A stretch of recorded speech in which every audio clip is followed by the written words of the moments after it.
아, 눈 오는 이 어려운 저녁에 또 발걸음하셔서 주의 전에 올라오신 우리 모든 성도님들을 주님께서 복 주시기를 간절히 바라겠습니다. 교회에 가야 될까 말까 우리 성도들을 시험하는 눈 같기도 하고요. 예, 더더군다나 이 정말 눈길이 미끄럽고 어려운데 아예 그냥 집에서 예배 그냥 방송으로 드려도 되겠다 싶을 만큼 정말 그런 마음이 드는 그런 저녁 시간입니다. 어쨌든 이 저녁에 올라오신 여러분 모두를 주님의 이름으로 축복합니다. 오늘 저는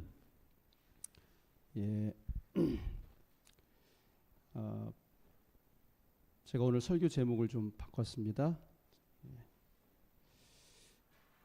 지금 여기가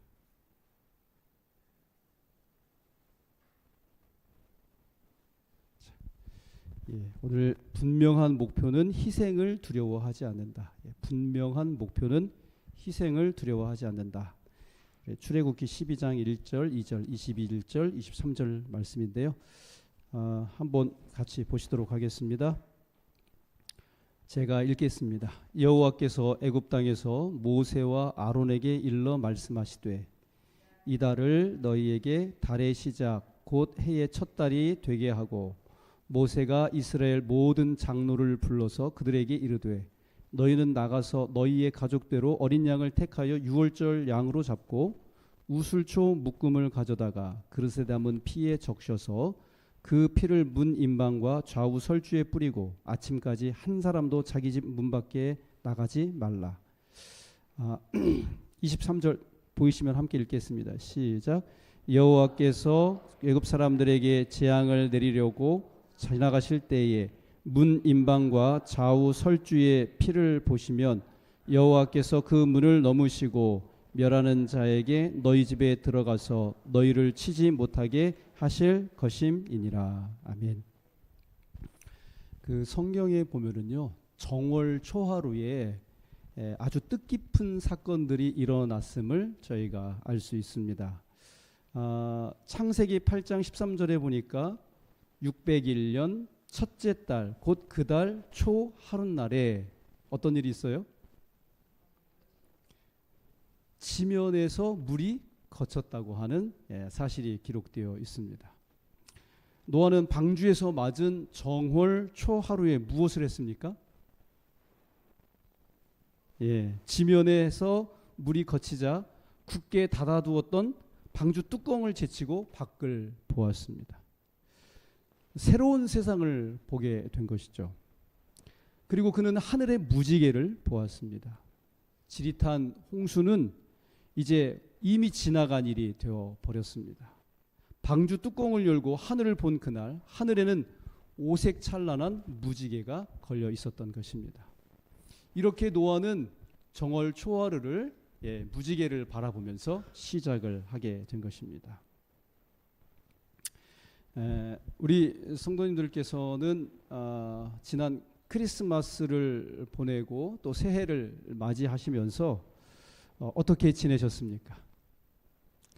우리가 지난 이렇게 문자로도 서로 인사받고 카톡으로도 서로 이렇게 새해를 서로 축복하는 그러한 시간들을 가졌습니다마는 다시 한번 새해에 우리 하나님의 넘치는 은혜와 축복이 우리 성도님들 각 가정에 충만하시기를 간절히 바랍니다. 그런데 지난 크리스마스를 넘기면서 뭘 하려고 해도 사실상 손에 잘 잡히지 않더라고요. 성경을 읽으려고 하는데도 잘 잡히지 않았습니다. 왜냐하면 이런 생각이 들었기 때문입니다. 2025년부터 잘해야지. 남은 2024년은 어차피 지나갈 건데 대충 보내고 2025년은 정말 열심히 살아야지.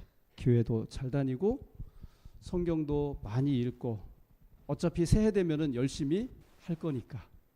그런 생각들 때문이었습니다. 이런 생각으로 하루하루 보내자니 무슨 일을 하려고 해도 손에 잡히지 않았던 것이 사실입니다. 우리 성도님들께서도 혹시 저와 같은 생각이 들지는 않으셨는지요? 오늘 저는 이 본문의 말씀을 통해서 분명한 목표는 희생을 두려워하지 않는다고 하는 그런 제목으로 하나님의 말씀을 증거하도록 하겠습니다. 첫째는 우리가 분명한 목표를 가져야 한다고 하는 것이죠. 여기 출애굽기 12장 2절에 보니까 뭐라고요? 이달로 너희에게 달의 시작 곧 해의 첫 달이 되게 하라, 그렇게 말씀하고 있습니다. 이스라엘 백성들은 400년 동안 애굽에서 노예 생활을 했습니다. 그런데 하나님께서는 모세를 통해서 이스라엘 백성들을 출애굽시키려고 하시는 마지막 날이 된 것입니다. 그날을 우리는 뭐라고 하죠? 유월절이라고 그렇게 부릅니다. 유월절이 시작되는 저녁에 하나님께서는 이스라엘 백성들에게 한 가지 목표를 정해 주셨습니다. 그 목표가 무엇이죠? 그 목표가 무엇입니까? 이 달로 너희에게 달의 시작 곧 해의 첫 달이 되게 하라는 것이었습니다. 이 달이 너희 달력의 첫 번째 달력이 되게 하라, 그런 말씀인 것이죠. 이제는 더 이상 너희가 애굽의 노예가 아니라 자유인이라고 하는 말씀인 것입니다. 그러니 노예로서는 이제 마지막 날을 보내고 있으니 자유의 몸으로서 새롭게 첫 달을 시작하라는 그런 말씀인 것이죠. 다시 말하면 자유라고 하는 목표를 가지라고 하는 말씀과도 같은 것입니다. 여러분, 종된 자에게 가장 소중한 가치가 있다면 그것은 무엇이겠습니까? 그것은 자유일 것입니다. 결코 돈이 아닐 것입니다. 이스라엘 백성들은 이제 자유, 구원, 해방이라고 하는 분명한 목표를 가지게 된 것입니다. 여러분, 목표를 가진 사람만이 새로운 역사를 만든다는 사실을 잘 알고 계시죠? 새로운 달을 만들고 새로운 해를 만들고 새로운 세기를 만들게 되는 것입니다. 새해를 맞이하는 2025년을 맞이하는 우리 성도님들의 목표는 무엇입니까? 여러분들에게 그 목표가 분명하십니까? 여러분 혹시 유튜브에서 이런 분들 보신 적 있으신가요? 한 번도 없으세요? 예. 오른쪽에 있는 박항승이라고 하는 사람, 이 남편은 4살 때 사고를 당하게 됩니다. 그 동생하고 함께 이렇게 길을 가는데 커다란 트럭에서 큰 바퀴가 빠져나와서 이 박항승 군을, 어린 아이를 치게 된 것이죠. 그러면서 깔리게 되었는데 그때 오른팔과 다리를 잃게 됩니다. 근데 이 박항승이라고 하는 사람은 정말 그 다리가 없음에도, 한쪽 팔이 없음에도 배드민턴도 잘하고요, 수영도 잘하고요, 팔굽혀 피기도 하고요, 스네치라고 하는 운동도 하고요, 버피도 하고요, 풀업도 하고요, 패럴림픽 우리나라 국가대표를 역임하기도 했습니다. 근데 여러분 한번 생각을 해보세요. 이 두 사람을 어떻게 만나게 됐을까요? 내 사랑하는 딸이 있는데 그 딸은 정말 부족한 게 없고 모자람이 없어요. 근데 어떤 남자와 결혼을 한다고 하는데 한쪽 팔과 한쪽 다리가 없는 사람과 결혼한다 그러면은 여러분 어떻게 하시겠습니까? 이 정말 승낙하기가 결코 쉽지 않을 것입니다. 근데 이 옆에 있는 줄이라고 하는 이 부인은 사실 항승 씨를 돌봐주는 복지사였어요.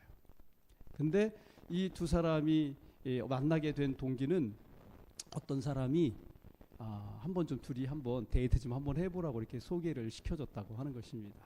근데 둘이 만나서 대화를 해보니까 정말 영혼이 통하는 그러한 사람이었던 것이죠. 이 주리 씨 입장에서도 사실은 쉬운 결단이 아니었다고 고백을 하더라고요.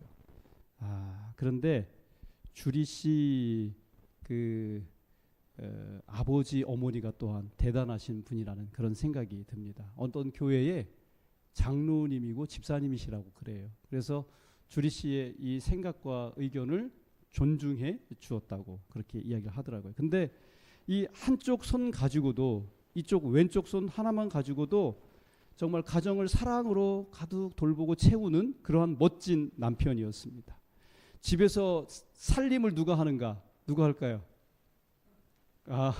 남편이 합니다. 예. 그래서 사랑을 꽃피우며 사는 아주 멋진 그런 남자입니다. 근데 이 부인된 주리 씨에게 한 가지 분명한 목표가 있었어요. 그게 뭐냐면, 그에게 있어서는 어쩌면 작은 목표인지도 모릅니다만 그 목표는 분명했어요. 처음에 한쪽 팔, 한쪽 다리밖에 없는 이 항승에게, 자기 남편에게 수용을 하게 해야겠다, 이런 생각을 가진 것입니다. 근데 이 목표가 얼마나 엄청난 결과를 가져왔는지 모른다고 하는 것입니다. 아까도 말씀드렸지만은 그가 수영을 하고 그 이후에 배드민턴도 하고 팔굽혀펴기도 하고 여러 가지 이렇게 하면서 마침내 국가대표 뭐가 됐다고요? 패럴림픽 스노보드 대표 선수가 된 것입니다. 여러분 한번 오늘 집에 가셔서 유튜브를 한번 검색해 보시죠. 이분의 삶에 이렇게 보면은 정말 감동이 넘칩니다. 우리 사랑하는 서천교회의 성도님들의 올해의 목표는 무엇인지 저는 모릅니다만 그 목표를 분명히 하시게 되기를 간절히 바랍니다. 축구 선수들이 축구하는 거 보셨죠? 왜 이렇게 죽으라고 쫓아다닙니까? 왜 그래요? 골을 넣으려고 그러죠. 그죠? 축구에서 가장 중요한 것이 골입니다. 근데 그 골을 넣는 것이 또한 선수들의 목표이기도 합니다.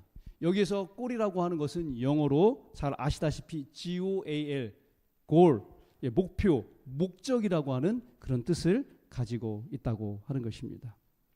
그래서 저도 우리 성도님들과 저 자신에게 분명한 목표를 세우고 이 한 해를 출발할 수 있게 되기를 간절히 바라는 것입니다.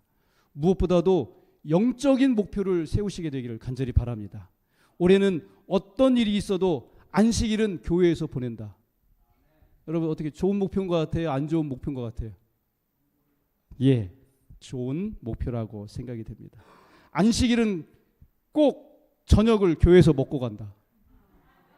좋아요, 안 좋아요? 정말 저녁을 우리가 교회에서 먹고 그렇게 헤어질 수 있을 만큼 그렇게 됐으면 좋겠습니다. 올 한 해 주보를 다 모으겠다. 혹시 주보를 개인적으로 모으시는 분 계십니까? 한 분도 안 계시네. 올해는 어떤 일이 있어도 성경을 한번 다 읽겠다. 감사합니다. 어떤 분들은 필사도 하고 계시죠? 제가 전에 있었던 그 교회들에 보면 연세가 많으신 우리 할머님 노 집사님들 있잖아요. 1년에 2번, 3번씩 성경을 읽으시는 겁니다. 그래서 제가 한 번씩 방문 가면 목사님 저 이번에 벌써 다 읽었고요. 이만큼 또 읽고 있어요. 그렇게 말씀을 하십니다. 그리고 올해는 어떤 일이 있어도 내가 한 명을 꼭 교회로 인도하겠다. 이거 좋은 목표예요? 안 좋은 목표예요? 한 명만 하지 마시고 여러 명 하시기 바랍니다. 오래전에서 라디오에서 그 학창 시절 그 가장 기억에 남는 급훈을 핸드폰 문자 메시지로 방송국에 보내면 몇 명을 선정해 가지고 상품을 주는 그러한 프로그램이 있었어요. 근데 아주 재미있는 급훈들이 많았습니다. 급훈은 짧지만은 그 학급의 목표와 정신이 담겨 있는 글이 아니겠습니까? 그 가운데 이런 급훈들이 있었습니다. 너만 잘하면 된다. 학교는 오자. 학생들이 얼마나 학교를 안 오면 급훈을 학교는 오자 이렇게 했을지 모르겠습니다. 그리고 허면 된다. 담임 선생님 이름이 뭐라고요? 하면 된다. 그거를 갖다가 허면 된다. 이렇게 한 것입니다. 근데 그날 1등한 급훈이 뭔지 아십니까? 이게 1등입니다. 급훈이 한문이라 지금도 모른다. 그날 이렇게 1등 먹은 것이 바로 이것이라고 하는 것입니다. 이스라엘 백성들은 아시다시피 애굽의 노예였습니다. 하지만 그들에게는 뭐가 있었다고요? 목표가 있었습니다. 우리는 이달을 이제 새롭게 시작한다. 우리는 이제 하나님의 백성으로서 자유롭게 산다. 우리는 이제 이달을 시작의 달로 삼는다. 이렇게 이스라엘 백성들은 하나님께서 그들에게 허락하신 명령대로 새로운 목표를 가지고 새롭게 출발하려고 하는 그 선상에 서 있었다고 하는 것이죠. 그래서 빌립보서 3장 13절 14절에 다음과 같이 이야기를 하고 있습니다. 다 같이 읽겠습니다. 시작. 형제들아, 나는 아직 내가 잡은 줄로 여기지 아니하고 오직 한 일, 즉 뒤에 있는 것은 잊어버리고 앞에 있는 것을 잡으려고 표대를 향하여 그리스도 예수 안에서 하나님이 위에서 부르신 부름의 상을 위하여 쫓아가노라. 아시다시피 사도 바울은 목표가 분명한 사람이었습니다. 빌립보서 3장 13절로 14절에서 말씀하시기를 형제들아, 나는 아직 내가 잡은 줄로 여기지 아니한다. 오직 한 일, 즉 뒤에 있는 것은 잊어버리고 앞에 있는 것을 잡으려고 표대를 향하여 그리스도 예수 안에서 하나님이 위에서 부르신 부름의 상을 위하여 쫓아간다. 이렇게 우리에게 고백을 하고 있습니다. 오늘 사도 바울이 우리 앞에 귀한 목표를 세우고 하나님께서 부르신 부름의 상을 위하여 열심히 달려갔다고 고백하고 간증하는 것처럼 우리도 이 한 해 동안 정말 하나님의 부르신 그 부름의 상을 위해서 열심히 달려가실 수 있는 우리 서천교회 모든 성도님들 다 되실 수 있기를 주님의 이름으로 축복합니다. 두 번째로는 우리가 이 본문에서 목표를 위해서는 뭘 각오해야 한다고요? 희생을 각오해야 한다고 하는 것입니다. 잘 보이시는지 모르겠습니다만은 해마다 1월달이 되면은 일시적으로 이렇게 늘어나는 것이 있고 줄어드는 것이 있다고 해요. 이론에는 담배와 술 판매량이 막 굉장히 많이 줄어드는 반면에 영어 교재, 영어 회화 테이프 옛날 같은 경우죠. 헬스나 수영장 이용권 이런 것들이 굉장히 잘 팔린다고 그래요. 그런데 2월 달쯤 되면은 원 상태대로 돌아온다고 합니다. 왜 그럴까요? 1월 달에는 목표를 세우고 결심을 하는 사람들이 많다고 하는 것이죠. 그래서 담배 끊고 영어 공부하고 운동하겠다고 굳게 다짐한다고 하는 것입니다. 그런데 우리의 그런 결심들이 다 뭐가 되기 쉬워요? 작심삼일이 되고 마는 것입니다. 이 서점에 가면은 팻 맥나건이라고 하는 사람들이 이런 책을 썼어요. 바보들은 항상 결심만 한다. 근데 이 목표를 성취하기 위해서는 세 가지가 있어야 되는데 그것이 강한 신념과 강한 품성과 강한 행동이 있어야 한다고 그렇게 말하면서 사람들이 결심은 잘하는데 이것이 부족해서 항상 결심만 하다가 끝난다고 그렇게 그가 이야기를 하고 있습니다. 그러니까 목표를 이루기 위해서는 항상 뭐를 지불해야 된다는 거예요? 대가를 지불할 필요가 있다고 하는 것입니다. 희생을 우리가 각오해야 한다고 하는 것이죠. 농부가 눈물로 씨앗을 뿌려야 기쁨으로 단을 거두는 것입니다. 여러분이 정말 목표를 세우셨다면 그 목표를 이루기 위하여 희생을 각오하실 수 있기를 간절히 바랍니다.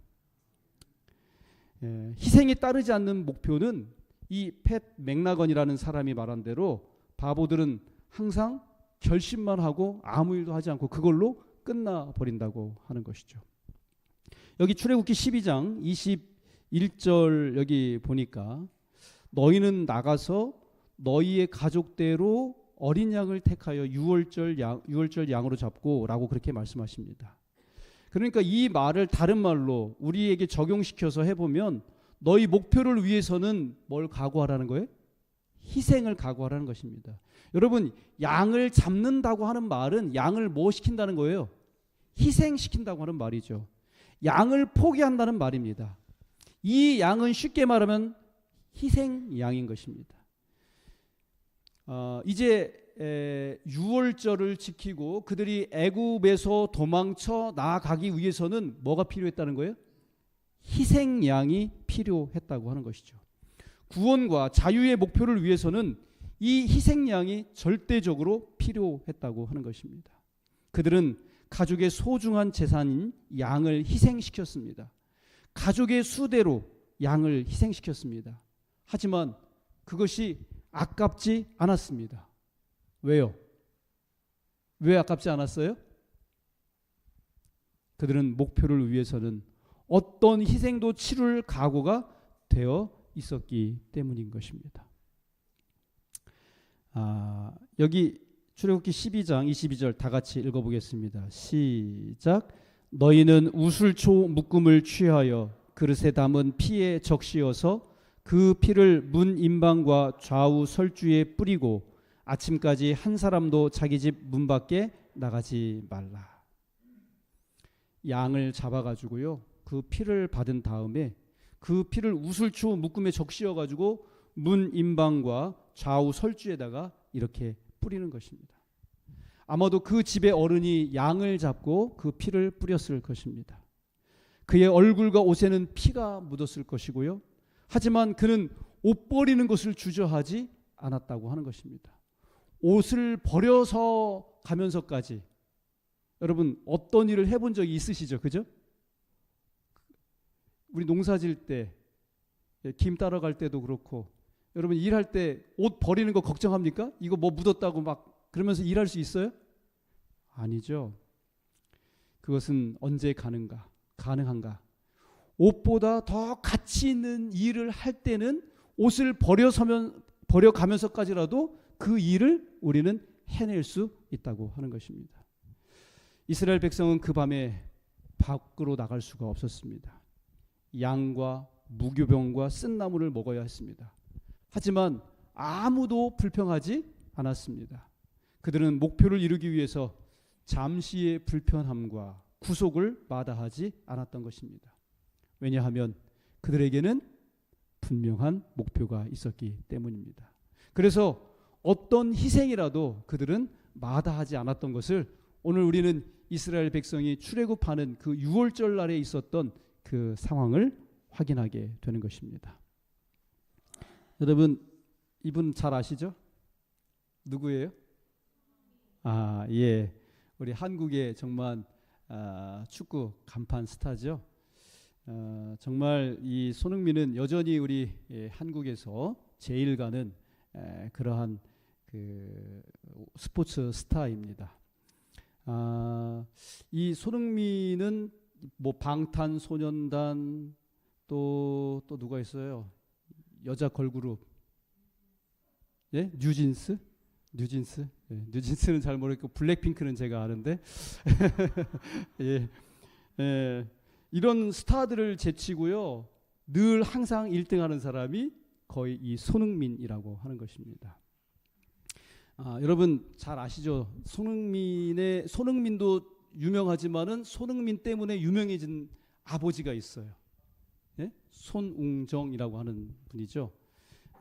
근데 이분이 그런 이야기를 해요.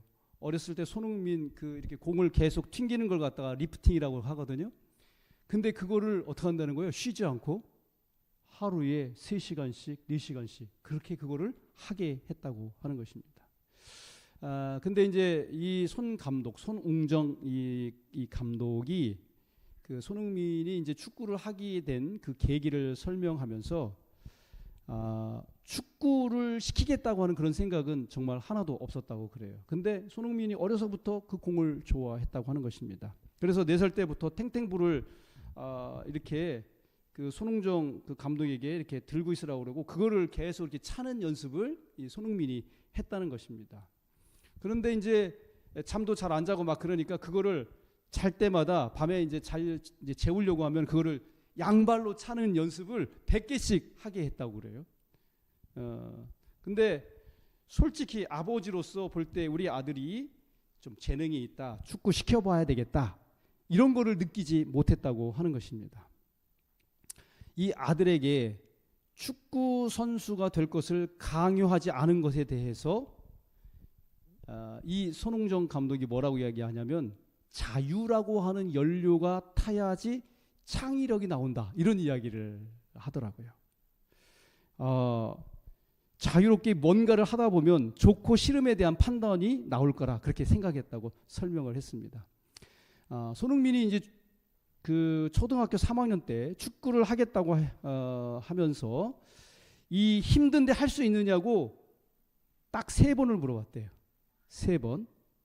그래서 하겠다고 해서 본격적으로 이제 이 손흥정이 가르치기 시작했는데 기본기를 중요시했기 때문에 매일 2시간은 하루도 안 빼놓고 볼 컨트롤과 리프팅, 기본기 훈련을 진행했다고 그렇게 이야기했습니다.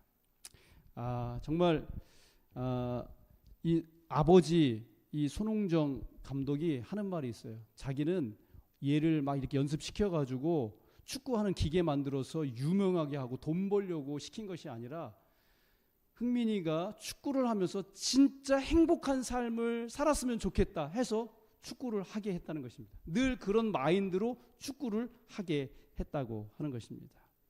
근데 진짜 행복하려면 축구를 잘못해도 돼요? 아니면 잘해야 돼요? 잘해야지 행복하지 않겠어요? 그래서 그 점을 일러주었다. 근데 네가 정말 행복하려면 뭘 해야 된다? 축구를 잘해야 된다. 이렇게 얘기를 해줬다고 합니다. 예. 근데 이런 손흥민을 보면서 저도 뭔가 마음속에 새로운 결심과 굳은 각오를 하게 됩니다. 한 축구 선수가 세계 최고의 선수가 되기 위해서 정말 이 발가락이 문드러지도록 연습하고 피나는 노력을 하는데 내 성경책은 이게 무엇인가? 정말 1년에 한 권씩 너덜너덜하게 성경을 읽어야 되지 않겠는가? 내 무릎은 이게 무엇인가? 낙타 무릎이 되도록 하나님 앞에 무릎 꿇고 기도해야 되지 않겠는가 하는 그런 생각들, 그런 결심들, 다짐들이 제 앞에 생기게 되었습니다. 예, 그러기 위해서는 정말 포기해야 될 것들이 참 많이 있는 것 같습니다. 예, 제가 개인적으로 시간을 이렇게 많이 쏟는 그런 그것들도 이제 줄이고 정말 더 말씀 앞에 더 자주 또 연구하기 위하여 기도하고 하나님과 씨름하는 그러한 시간들이 내게 필요하다라고 하는 그런 결심들을 가져보게 됩니다. 그 히말라야 고산족들이요, 양을 매매할 때 값을 정하는 방법이 있는데 여러분 여기 양이 이렇게 많이 있으면은 어떤 양에게 많은 값을 쳐줄 것 같습니까? 여기 지금 이게 염소떼인지 양떼인지 잘 모르겠는데, 네? 살찐 양, 그죠? 살찐 양한테 이렇게 좀 이렇게 값을 많이 매겨줘야 되지 않겠어요? 그런데 이 히말라야 고산족들이 양을 매매할 때는 특별한 방법이 있다고 그래요. 양의 크기가 아니라 양이 어떤 성질을 가지고 있느냐에 따라서 그 양의 값을 매긴다고 하는 것입니다. 그래서 이제 이 양의 성질을 테스트하는데 어떻게 하냐면은 양을 가파른 산비탈에다가 놓아둔다고 합니다. 그래서 살 사람과 팔 사람이 함께 그 양을 지켜본다고 그래요. 근데 이때 양이 비탈 위로 풀을 뜯기 위해서 이렇게 올라가면 몸이 마른 양일지라도 값을 비싸게 쳐준대요. 근데 이 양이 그 비탈 아래로 자꾸 이렇게 내려가면 아무리 살이 쪘더라도 값을 많이 쳐주지 않는다는 것입니다. 왜냐하면 위로 올라가는 양은 현재는 힘들더라도 넓은 산허리의 미래를 갖게 되지만 아래로 내려가는 양은 현재는 수월하나 협곡 바닥에 이르러서는 굶주려 죽을 수밖에 없기 때문이라고 그렇게 이야기합니다. 예, 여기 성경의 정월 초하루 한번 좀 보겠습니다. 역대하 29장 17절에 보니까 정월 초하루에 성결케 하기를 시작하여 그달 초 8일에 여호와의 낭실에 이르러 또 8일 동안 여호와의 전을 성결케 하여 정월 16일에 이르러 마치고. 이게 언제예요? 예? 요시야 왕 때죠. 예, 정월 초하루에 성전을 성결케 하기를 시작했다고 그랬고, 또 여기 정월 초하루가 성경에 또 나오는데 에스라 7장 9절입니다. 바벨론에서 길을 떠났고 하나님의 선한 손에 도우심을 입어 5월 초하루에 예루살렘에 이르니라. 예, 이 정월 초하루에 정말 역사적인 어떤 사건들이 주어졌던 것들을 우리가 성경에서 확인을 해보게 됩니다. 예, 여기 증언보감 1권 83쪽에 있는 말씀 우리 다 같이 읽고 오늘 말씀을 맺도록 하겠습니다. 다 같이 읽겠습니다. 시작. 이제 그대 앞에는 평생 동안 인내하며 꾸준하게 노력을 기울여야 할 목표가 놓여 있다. 그것은 그대의 영혼의 구원, 곧 영생이다. 예, 다른 어떤 것보다도 내 개인과 누군가의 구원을 위하여 정말 노력하고 애쓰고 해야 할 그런 목표가 놓여져 있다. 이렇게 오늘 우리에게 말씀을 주시고 계십니다. 어쨌든 우리 서천교회 모든 성도님들이 분명한 목표를 정하시고 그 목표를 이루시기 위해서 오늘 주신 말씀과 같이 희생을 각오하실 수 있는 주님의 귀한 자녀들 다 되실 수 있기를 간절히 바라면서 오늘 말씀을 마치겠습니다. 예, 오늘 기도의 제목입니다. 예, 오늘 기도의 제목, 분명한 목표를 가지고 새해에 희생할 수 있도록 그렇게 기도해 주시면 감사하겠습니다. 그리고 우리 구도자분들을 위하여 기도하시는데요. 현재 우리 교회에 출석하시는 분들이십니다. 김미숙, 나인환, 김명진, 우리 조후연 우리 선생님은 우리 박영자 어머님의 부군 되시는 분이십니다. 우리 전복순 어머니, 그다음에 우리 김진혁 청년, 그다음에 우리 송환종 우리 선생님 위에서 기도해 주시면 감사하겠습니다. 주차장 허가와 표본 조사가 잘 이루어질 수 있도록 기도해 주시고요.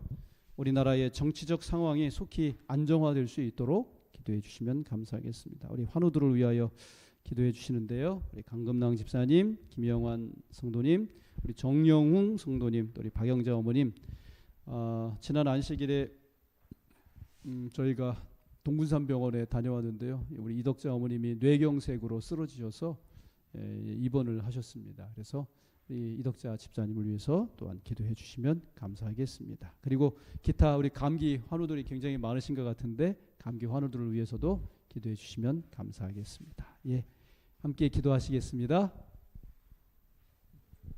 개인 기도하셔도 좋고 두 분씩 세 분씩 짝을 지어 하셔도 좋겠습니다.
하늘에 계신 우리 아버지시여, 이름이 거룩히 여김을 받으시오며 나라의 임하옵시며 뜻이 하늘에서 이루어진 것 같이 땅에서도 이루어지이다.